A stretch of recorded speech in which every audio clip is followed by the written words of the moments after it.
Welcome to the Alcohol Tipping Point podcast. I'm your host, Deb Maisner. I'm a registered nurse, health coach, and alcohol-free badass. I have found that there's more than one way to address drinking.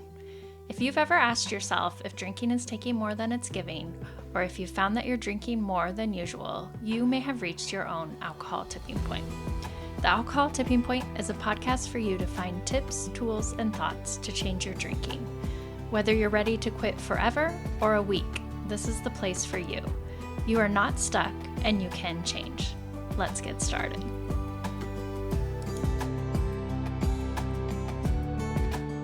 Welcome back to the podcast. Today on the show is Martha Wright. Martha is a New Orleans-born wine industry veteran turned sobriety mindful drinking coach with her own practice, Clear Power Coaching, as well as serving as a senior coach within This Naked Mind. And for those who aren't familiar with that, that is Annie Grace's program. I think a lot of people are familiar with Annie Grace, so super awesome. Using her background as a winemaker and right hand to Food Network chefs, that is also super interesting, Martha. Her unique path to regaining control focuses on kicking up the lusciousness and fun in our lives. Martha is so fortunate to spend her time between Paris, Portland, Oregon, and New Orleans, where you can find her sleuthing out the best street food markets, coffee shops, and non-alcoholic venues, hosting non-alcohol meetups, or playing ping pong. What a great intro. Thank you so much for coming on the show, Martha. Thank you, Deb. I'm so excited about this conversation. Really excited that we could connect and glad I got to meet you at our recent event and meetup in Seattle. Me too. Me too. Yeah. So we met at Sober in the City, an event put on by Zero Proof Experiences in Seattle. And it was just wonderful to see all these people from all different walks of life just living and thriving without alcohol. It was especially interesting to hear about your experience, like coming from the wine industry, being a foodie, growing up in New Orleans. I mean, wow, I just thought I got to get Martha on the show because I need to hear more about your story, how you went from New Orleans to where you are now, working as an alcohol-free coach. Just where to begin? You Yeah. start us off. Okay, absolutely. And you handled that so well too, because all of that was a mouthful.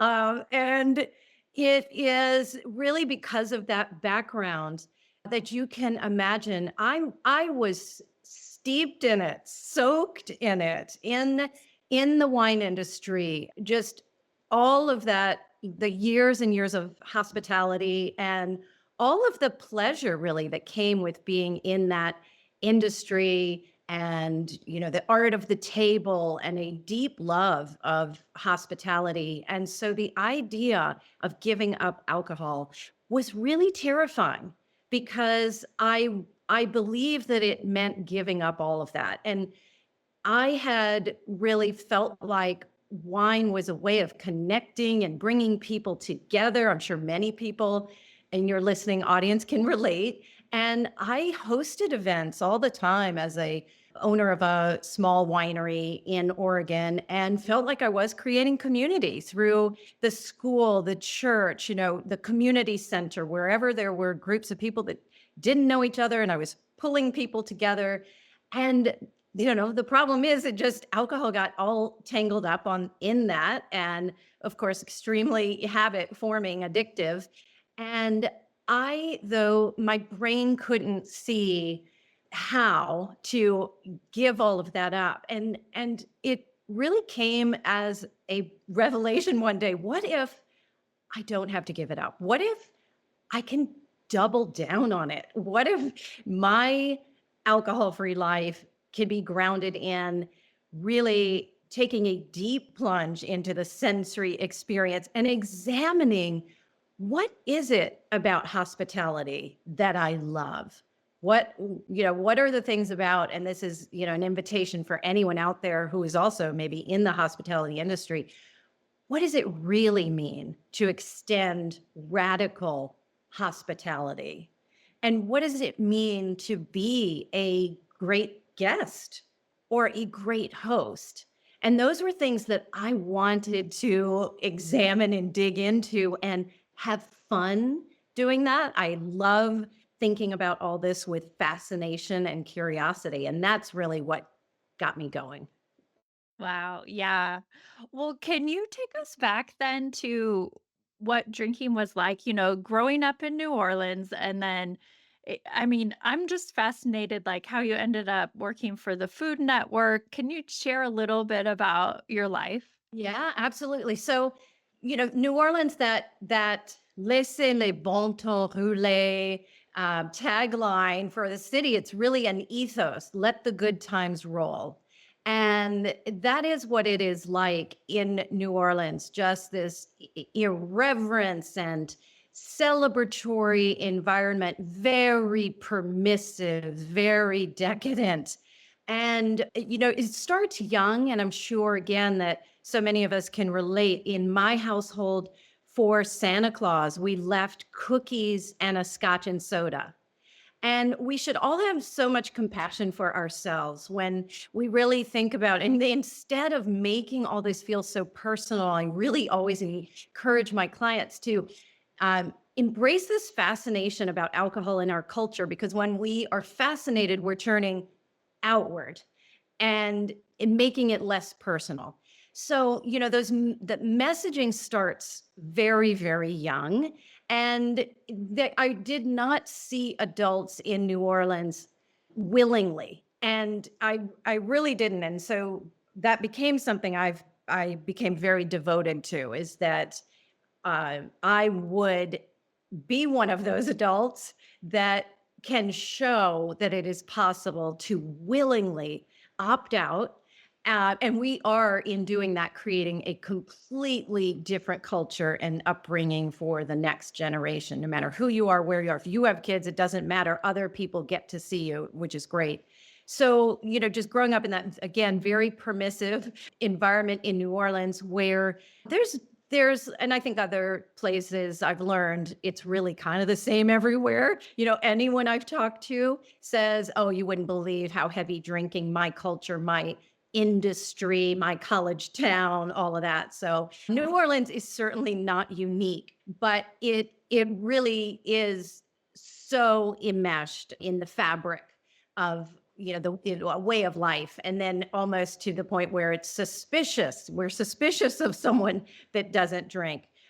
But also the spirit, what really comes through for me is that at the root of it, at the heart of it, is a spirit of being together and celebration and ritual. And so as we are on this journey, we have the opportunity to say, wait, what is at the heart of it? And let me reclaim that. And that's what my coaching is all about. Let me help people reclaim what the whole purpose was at the start. So New Orleans has this beautiful, very well-known celebration called Mardi Gras. What is that really about? The pagans started that just centuries and centuries ago. And it was really at this point in the year where it's kind of dark and cold, and the human spirit needs something to rally around and be, just find some joy and light and energy. And so things like that and other celebrations have gotten tangled up in alcohol. But how can we reclaim those, the celebration at the heart of it? I then moved from New Orleans with my husband to Los Angeles, and Chef Emeril Lagasse was a friend in New Orleans, and he introduced me to Food Network chefs. And this is when the Food Network was just taking off. So I was really fortunate to work with two incredibly dynamic female chefs that had a business partnership, and really beautiful, colorful, energetic restaurants with vibrant food, and traveled with them back and forth to the Food Network, worked on their cookbooks, traveled in Mexico with them. But, along those travels, alcohol was right there always, and very much a part of the restaurant world. And even the various chefs that I met all over. And then my husband and I really did some soul searching about what kind of life we wanted to live together, and doing something that we could create of our own. Even though we both had really wonderful jobs, we wanted to create something, and we dreamed of starting a business in the wine industry, which at that time for us felt like the ultimate in terms of creativity, and again, this idea of sharing and extending hospitality. So we were very passionate and just naive enough to just think we could pull this off. And the remarkable thing is we did, and we just got to know great people that helped us. And we really did have a great experience in so many ways. But again, as I look back on it, what I loved about the wine industry was always the people, the connections, our friendships with the small family growers in France, because by that time we were importing wines from France. So in my path in on the alcohol in the alcohol-free life was very much about reclaiming that. How can I reclaim what was at the heart of what drew me to this industry in the first place? It's so interesting. So, what was your role with the Food Network then? So I was working alongside Food Network chefs that had at that time their own show. They also had an NPR radio show, and I was doing absolutely everything from helping them cater a party for, celebrities in LA, to helping them write their books, to recipe testing. There would be days where my husband's like, "Why is there a frozen octopus in the sink, in the kitchen sink?" And I'm like, "Oh, I am just defrosting that." And then I have to give that octopus a salt scrub, and we're recipe testing that tonight. So it was doing that, and then helping them manage all the celebrity chef endorsement deals that were coming up. And so I shifted then into the role of being their business manager and managing all of their kind of product deals and deals for cookbooks and all of that. So it was incredibly varied, and I absolutely loved that time with them. Yeah, I could see how then you were like, let's look for something else to do also, because it sounds like you had a lot of travel. I'm sure you were so busy and stressed. So then you guys went into the wine industry and you enjoyed that. And then you just got to the point where did drinking become a problem? So we were in the wine industry for a total of 25 years. And Wow. I think we all have that sort of feeling of, we look back and realize that we were collecting signs and signals.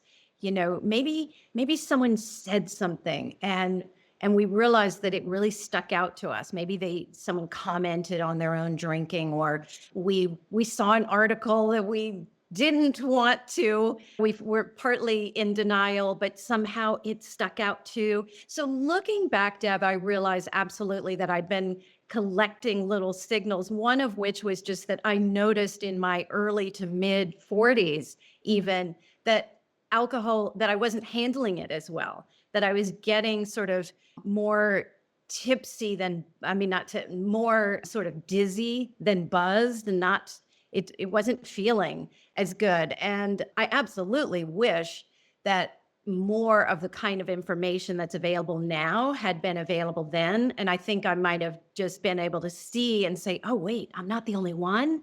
And there is another way." But I just didn't. So I just did what a lot of people do. And I just sort of pressed on and just thought, "Oh, okay, that's just age, and just deal with it. And this is still so much a part of your life." And drinking, it just did not feel problematic until it did. And I think we can all sort of relate to that, where one very pivotal just event was talking to my mother. My siblings and I did an intervention of sorts. And I say it that way. I don't feel like we were all that well prepared to talk to my mother about her drinking, but we obviously did the best that we could. And her drinking looked honestly like the drinking of a lot of people or most people that I'd grown up around in New Orleans. It wasn't so much that wheels coming off the bus but we definitely felt concerned that its impact on her health. And in talking to her, it was so difficult, a difficult conversation to have that, if anyone's had that experience, they know. She said something that just stuck out, and I would say almost kind of, well, I feel she was giving me a gift and a signal. And she said to all of us, she said, for as long as I can remember, I have woken up every day and said this would be the day that I quit. And I get chills saying that. I get emotional thinking about it. None of us knew that that's how she felt. We just wanted to say, essentially, Mom, really, you need to cut it back. And we know that we could all just, you're so smart, you're so active still at your age, and maybe just reining this in. But none of us had any idea that that is how she felt. And I just filed that away. And I thought, I don't feel like that about my drinking, but I'm heartbroken that that is how she has felt for, as she says, as long as she can remember. And it was a few years later that I realized I am waking up at 3 a.m. I am telling myself I am not going to drink tomorrow, no matter what. I just can't. And I am feeling, if this is happening now night after night, I am starting to feel like she must have felt. And I just feel so incredibly grateful that she gave me that signal when she did. She had passed away by that time. And yeah, I really draw on that. You can hear how I'm getting emotional. So I really do pull from that. And I think what's so important is that we get to be a sort of voice and face to that alcohol stories don't have to be overly dramatic. My mother's was not, even though we wanted to say, hey, we really feel like you could rein this in just because we love you so much. Her story, her drinking wasn't different than the people around her. And I'd say my story is the same, that we really have this opportunity to normalize that these stories don't have to be so dramatic, and yet it can still feel like I am waking up every single night saying, here is something I don't want to be doing. And then this special amnesia takes over by midday. By that afternoon, that evening, I'm pouring myself a glass again saying, well, what's the big deal? It's actually all okay. So I think that voice is really important to share and let other people feel seen, that it doesn't have to be something, overly dramatic. And my big dramatic moment, or and I don't say this in lightly, but just a kind of a rock bottom for me, or a last straw, was Christmas Eve. My husband, daughter, and an old friend and I had a Christmas Eve dinner, and I waved my husband off when it was time when he was like, whoa, this is time. It's Christmas Eve, time to get everybody out and, hang the stockings or whatever. And I just decided that's rude. I'm going to pull out another bottle of wine and we're going to sit here and just drink some more. And I'd never done that. Overdrank, woke up the next morning feeling terrible. And I just thought, Christmas, this is actually very sacred to me. So much work goes into this. It means a lot to me. How could I let this almost have ruined something that's a really special holiday to me. Because I was over drinking and, being really not very nice to my husband and waving him off, we didn't read Twas the Night Before Christmas, which had been an every year tradition. None of that, it may not sound important, but again, it's all about collecting these signs and signals. And it was just one more example of feeling not in integrity and feeling like, I've really, really had enough. And I didn't know what to do with that. And then just by chance, a friend introduced me to Annie Grace's book, and it clicked and made sense.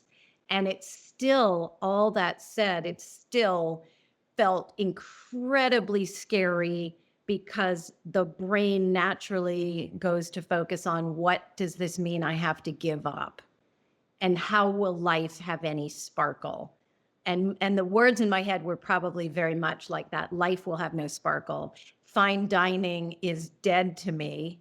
I'll never be able to be in France again with these wonderful wine producers that we are good friends with. And when someone says, here's the wine my great grandfather made, and I want to pour this for you. I mean, just my head was swimming with all these things that would be off limits. And, that really did keep me very stuck. And until, like I said, I really decided to explore, what if that's not true? And what if I could double down on all of it and make this about more, not Mm. less? Yeah. Wow. Well, thank you for sharing your experience and your mom. And I mean, you're like, what a gift that she gave you. And that's just the power of vulnerability. I think we hide so much of ourselves as moms, as daughters, as friends. People really don't know what's going on inside. And it took some external circumstances enough that you all reached out to her for her to share that with you and you to recognize later on, like, gosh, I'm waking up. I'm saying this is the last time. Like, gosh, maybe it's my time now. And then you're in the soup, like you're in the industry. But that is very brave change to be like, I'm in it and I'm done drinking or that process. And what is this going to look like? Like, yeah, you were so entangled. Yeah, thank you for recognizing that. And you're absolutely right. I felt some of the first feelings were, and part of what kept me stuck, feeling disloyal to my industry. How could I do that? And that also was part of what had kept me stuck, Deb, is I kept looking around and to the industry and saying, the thing is, I don't drink any more than anyone in the industry. And that is what a lot of us, the human brain really is designed to compare and contrast. And so we do that. And again, we should just have compassion for ourselves. But that was such a distraction for me to be looking and saying, but I don't drink any more than others in the wine industry. In fact, I could probably find some people where I'm drinking less than they are. And if you're in the industry, this is just what you do. You drink wine nightly because you're telling other people that's what you should be doing too. And here's this great wine we make, and I want to sell it to you. And this is what winemakers do: is we drink wine. There's also a very much a belief that if you're drinking wine and you're drinking with meals, this is very different. That is being a sophisticated European style drinker. And so it's easy to kind of hide in that, in a kind of denial that, this is sophisticated and this is different than drinking those cocktails that other people drink. But yes, that feeling of disloyalty to my industry, that felt heavy. And again, as you said, when we can just be vulnerable, stick our neck out a little bit and find that there are others. So I immediately had a few wine industry people reach out to me and say, "Oh my gosh, could we meet up? Could we go get coffee? I feel the same way." So that really made a difference too. Yeah. Yeah, I think, oh, the comparison and keeping you stuck, that I can relate to so much. And I mean, you're in the industry, but we usually find the people who drink like us. And so we are always comparing ourselves to them. And we all look so normal from the outside, and you just never know what's going on inside. And just so great that you were talking about it and sharing with your colleagues and friends. That's You said exactly you had become loyal. Like, I mean, we want nothing more than to belong. And when you're doing something that goes against what the group is doing, that can feel really lonely. And yeah. man, so how did you navigate away and into and Well, and so I remember thinking that idea of I don't think I drink more than anyone else in this industry. It hit me one day that I was really asking the wrong question. So any question was like, I don't drink more than anyone else, do I? That just was the wrong question. And the only question was, how do I feel? How do I feel? It just doesn't matter whether other people are drinking less, more. It doesn't matter what my doctor would say. If I am honest, and my doctor's like, two glasses of wine a night's fine. It doesn't matter what my doctor would say. And to this day, when I see articles where there's still a few articles where they're trying to say, well, maybe a little bit is okay. So much of that is refuted, of course. But sometimes you can find an article here or there where they're saying, couples that drink together live longer. I saw one of those recently. But you get to the point where none of that ever impacts you, ever makes a difference, because you've really firmly worked through that idea that it doesn't matter what anyone else's drinking looks like. This is, how do I feel? How do I feel? And I do not feel good drinking. It is waking me up. It is causing some gastric distress. It is causing some acid reflux. It is what on and on. It is causing me to be so worried about my brain. And that was very significant for me. I was feeling just cognitively impaired. I really was, and a brain fog that was troubling. And so just getting to that place where, oh, I feel so relieved now, because nothing is dependent on what anyone else is doing. It is just purely, how do I feel about alcohol? And that made a big difference. And so in terms of navigating in the industry, I would say I just took small steps, and I just shared what was comfortable at the moment. And one of the first things that I did was I posted and I wrote a piece and shared it in an online forum, and it was about a sort of public apology to the non-drinker. And in it, I was saying, I am sorry, because in our winery tasting room, as the host, I didn't see you, the non-drinker. I thought I was gracious if I came over to you and offered you a glass of tap water, but not realizing that by the time I offered that to you, it's because you had already had to be othered. You were already sort of apart from your group, in the corner, sitting down, when other people were standing around and drinking from their wine glasses.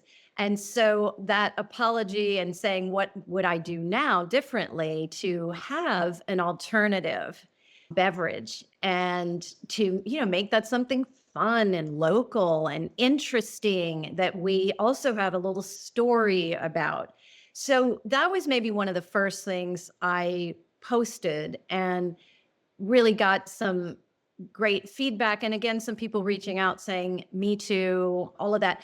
Also, if there's anyone listening that's in the hospitality industry, another thing that I did right away was I learned of a group of chefs and bartenders that were part of something called Ben's Friends. And it is a sobriety recovery Mm. support group that is particular to the hospitality industry.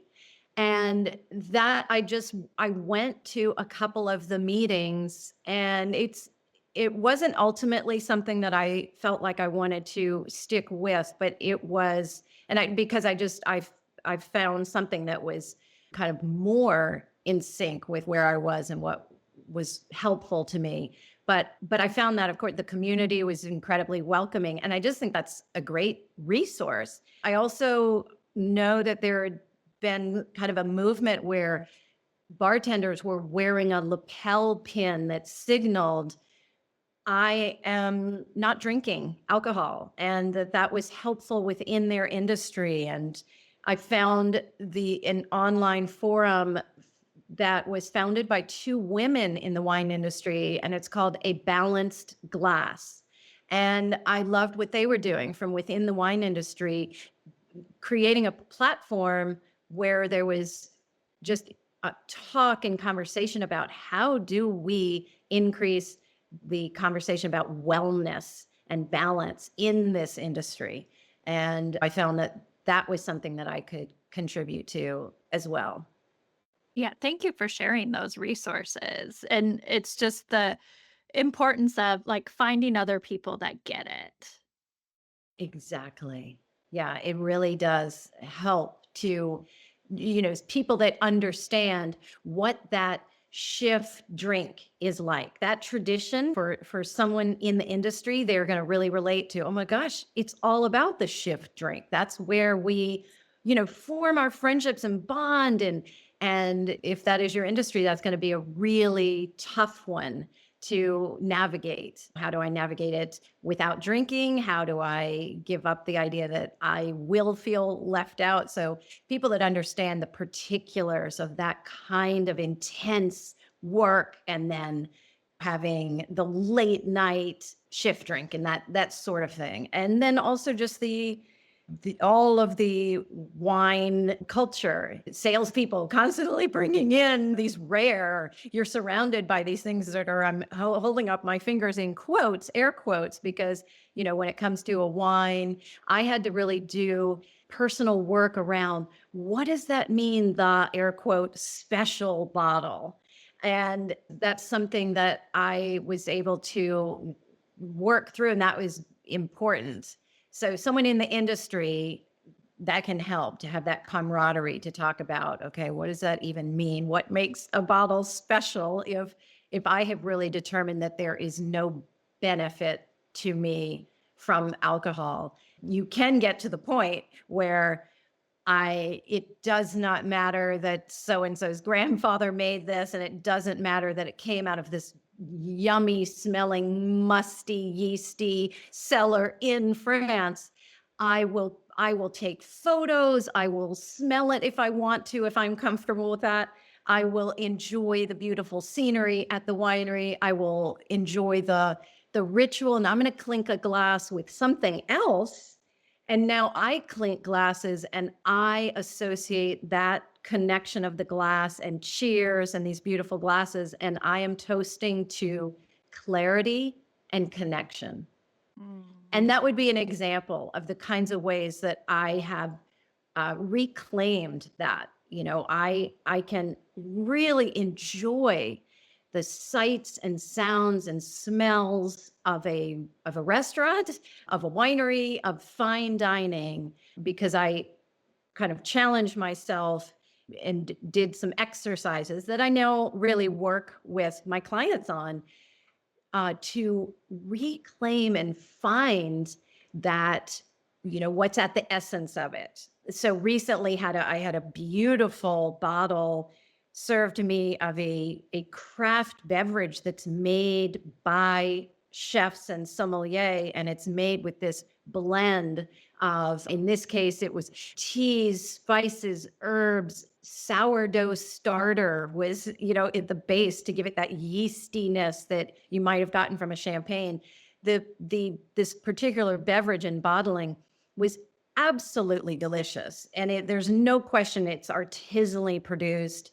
It was served in a beautiful glass, and it brought about, and I'm now swirling. This is, an instinct that I can't stop. But if you could see me, like as if I'm swirling a glass and smelling it. This is a beverage that caused one to lean in and say, what do I detect there? What flavors, what notes am I getting? And then to have a conversation with the sommelier, with the server.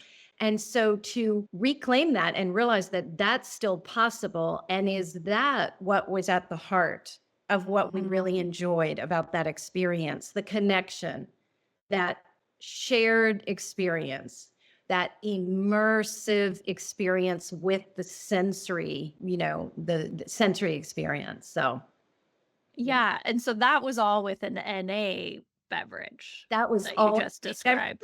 Deb, if I didn't make that clear, that was all an NA beverage.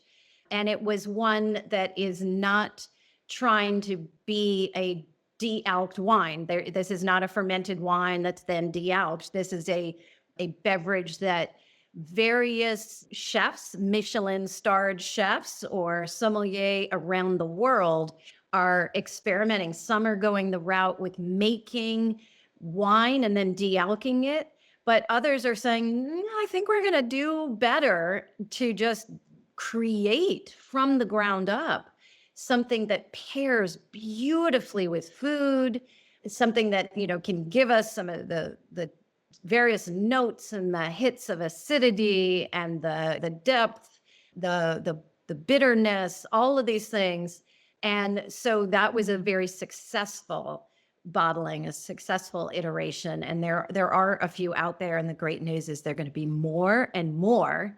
And, and I also just think even outside of, there are other ways that we can do those deep dives for anyone in your audience that just mourns maybe the what feels like a loss. And it's okay to grieve a little bit, but then to feed the brain a different question is one of my favorite tactics. So we're saying to ourselves, how am I going to navigate this, this gray life of lack?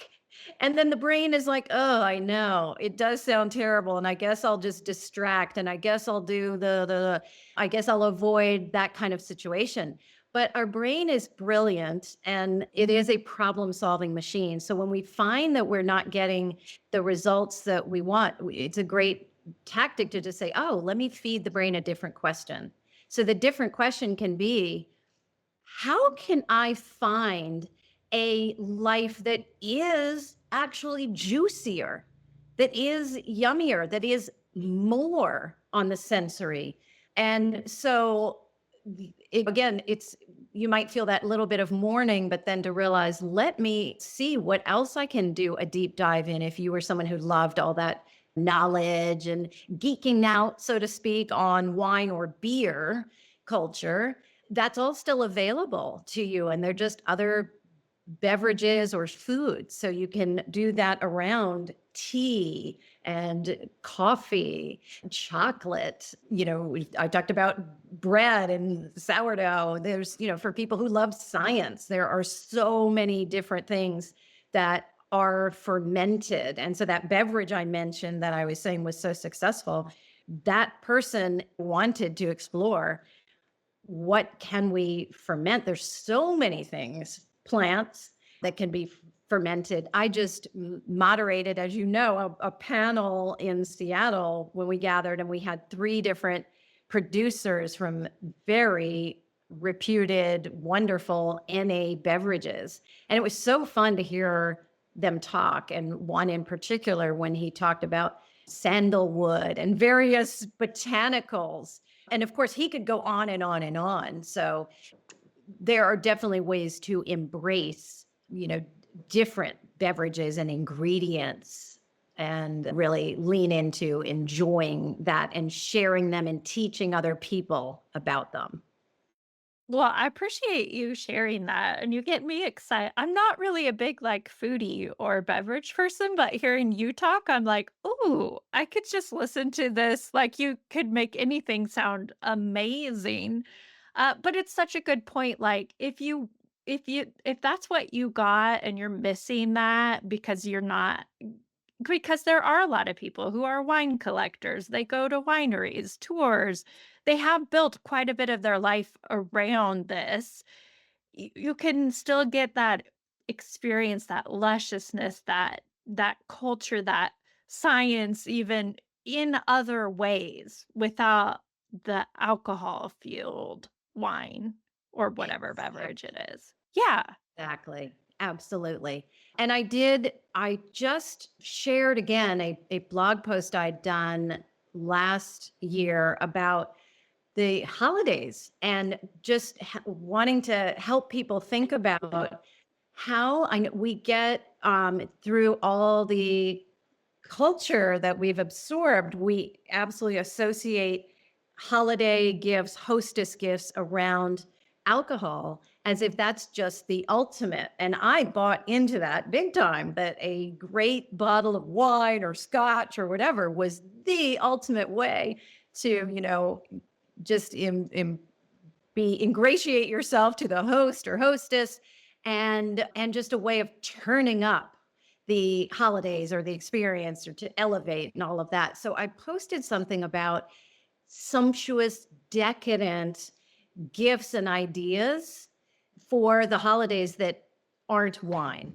And it's just like you're saying, and the idea of showing up somewhere with a big tray of persimmons and walnuts and figs and a chocolate dipping sauce or some whipped feta with rosemary and honey. And, there are so many ways that we can, feel that sort of decadent, sumptuous side of things and realize that, again, what was at the heart of it, really, it's about wanting to share and commune with people and enjoy a ritual, but we can do that in so many other ways. Yeah. I mean, such a valuable lesson for us all too. What are we really getting out of it? And what do we really want? And what is nourishing us? And how do we connect? How do we get that sense of belonging? Oh, I love that you just used the word nourish.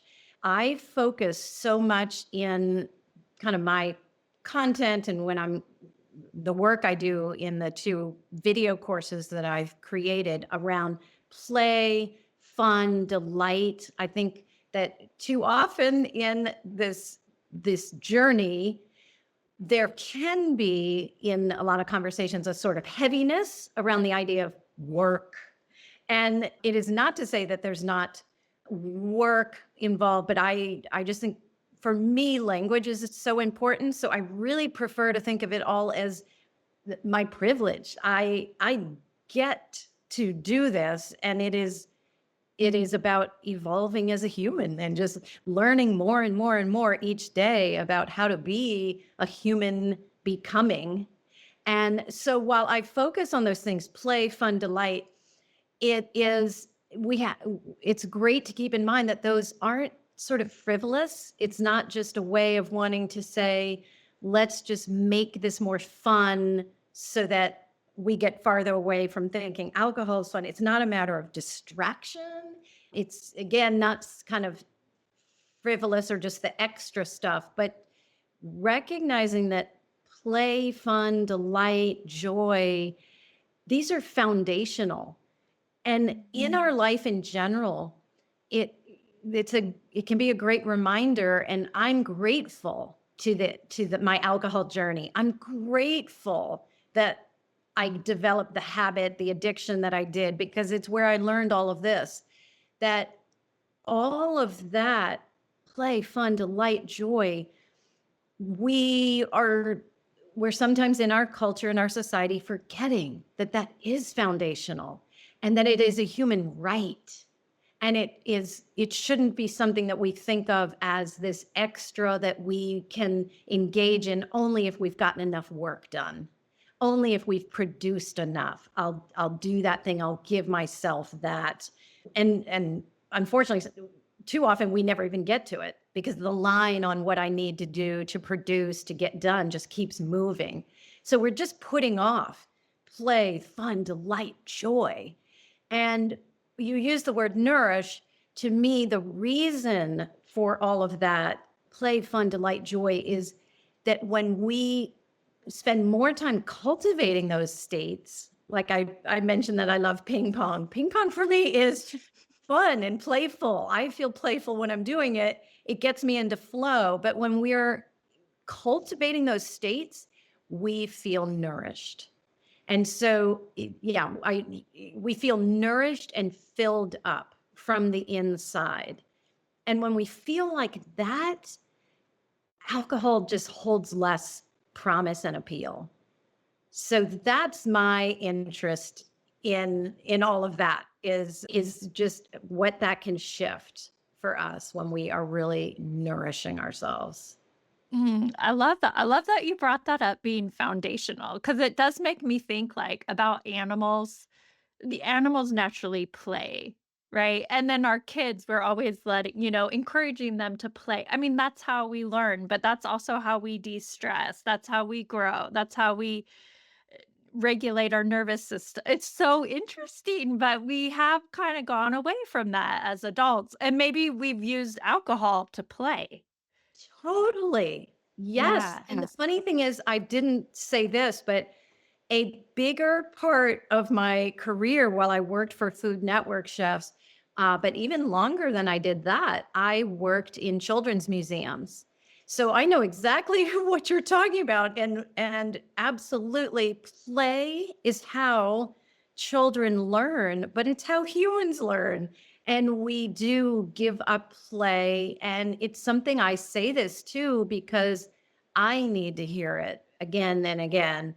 And you can look at statistically what Americans, probably true in other countries as well, but here there are less of the bowling leagues and statistically you hear that we have fewer hobbies and things like that. So there is the sort of pressure, external pressures, I would say, that cause us to just forego those things. And yeah, this time for all of us can be an invitation to, you know, bring them back and see them as foundational, the same way that now maybe we're seeing more and more good sleep is foundational to our just health and well-being. So yeah.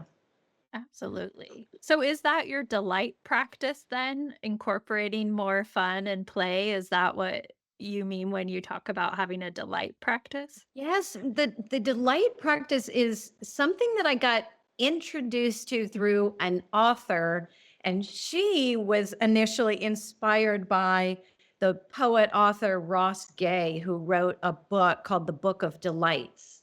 And so a delight practice can be as simple as noting every single day. You get where once a week, however you want to do it, but some kind of simple delight, something that makes you smile, something that you observe. I think of it as it can be quite quirky.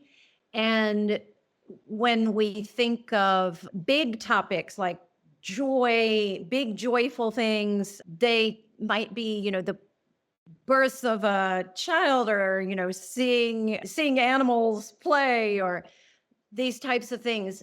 Delight is so related, and we don't have to parse the words, but sometimes delight can be even more personal and quirky. Something that you find delightful, I might not, but and and so I was in Portland, noticed someone had tied up tiny miniature toy horses that they'd painted, and they tied them to these sidewalk iron rings. Those iron rings in the sidewalk do date back to when we, when people did tie up their horses in Portland's early history. But the fact that someone had, in the middle of the night, I imagine, done this sort of stealth art attack, I walked by and noticed them, and it just made me laugh. It made me smile.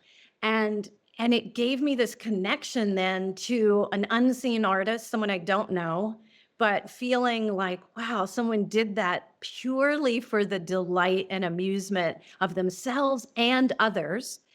Maybe you noticed too, but during COVID, it felt like occasionally people were putting some kind of funny sign or little sculpture or something in their window because we were all homebound. And it was kind of delightful to notice those, someone's sense of humor.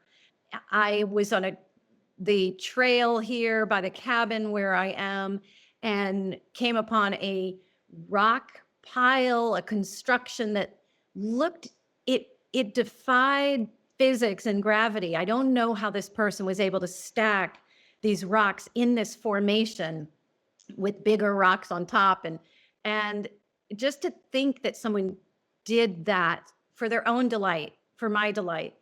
What I love about a delight practice is that it really forces us to be in the present moment. So, by definition, it is a mindfulness practice. And if there's anyone out there listening that has struggled with meditation, I know I have. I had a period where I felt like I was kind of able to do it and it was beneficial and then not. And I don't know exactly why. But what is nice is to realize that there's not just one path to mindfulness, and a delight practice is a path to mindfulness. It forces us to be noticing what's happening, in the world right then, right there.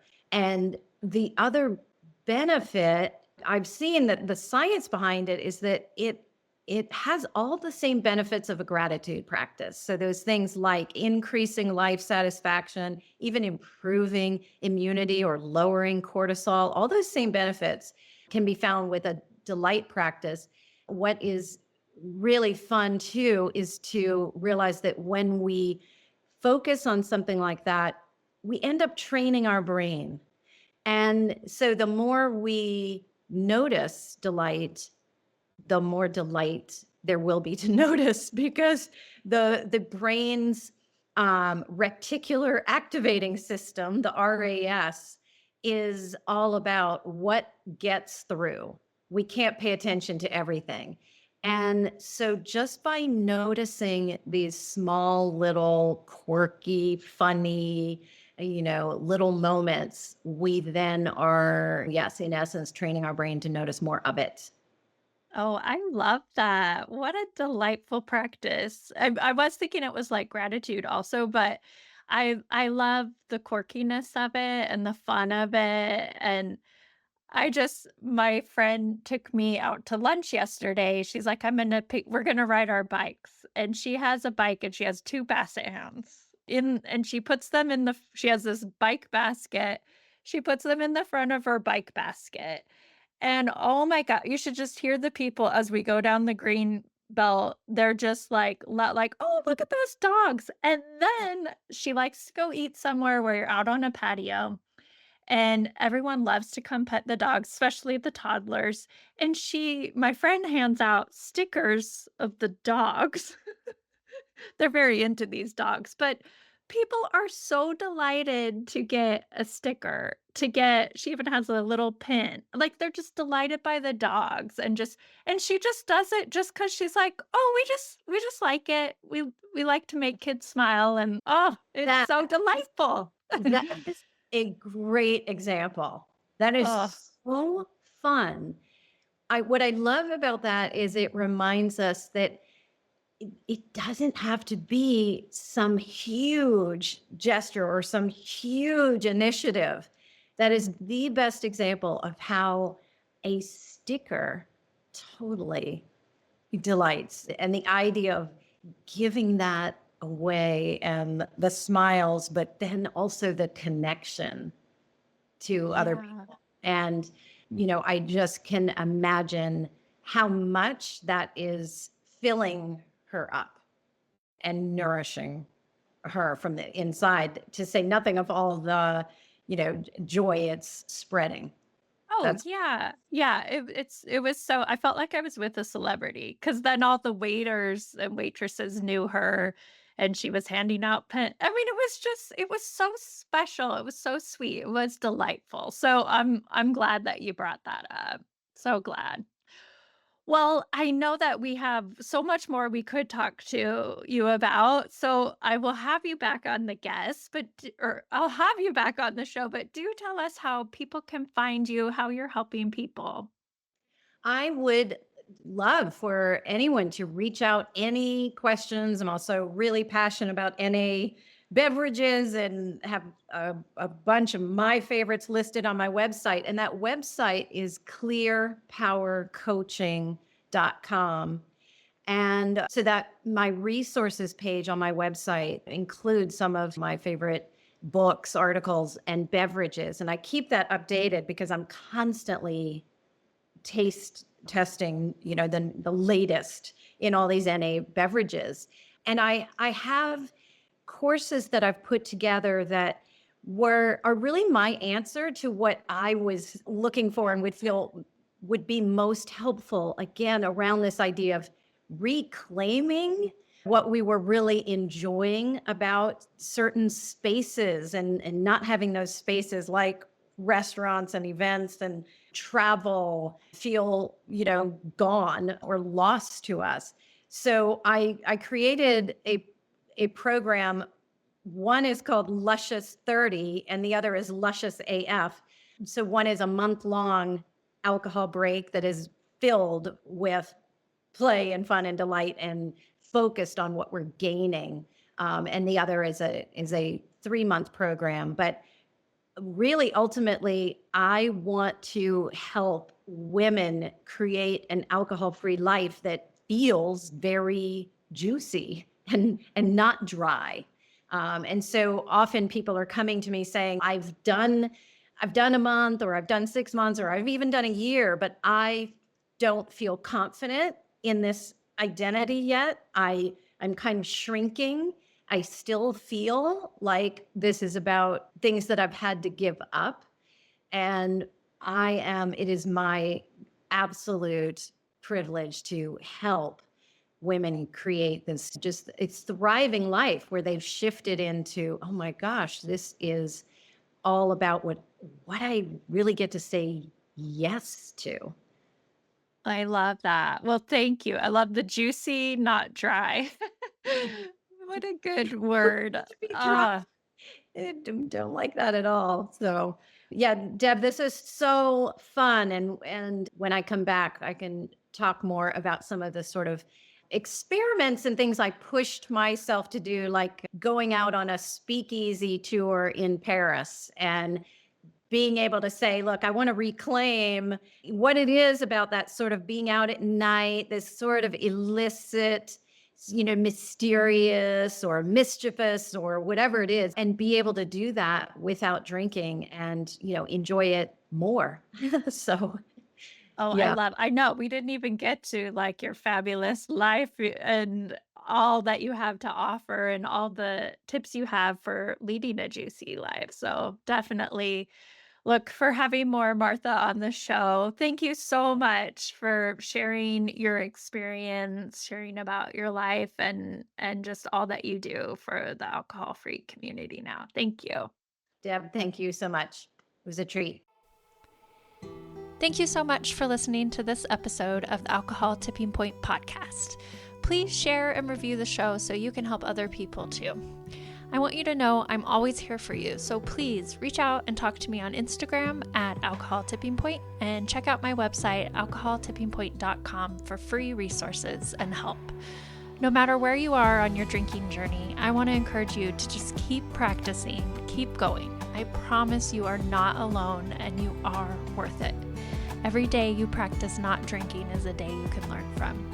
I hope you can use these tips we talked about for the rest of your week, and until then, talk to you next time.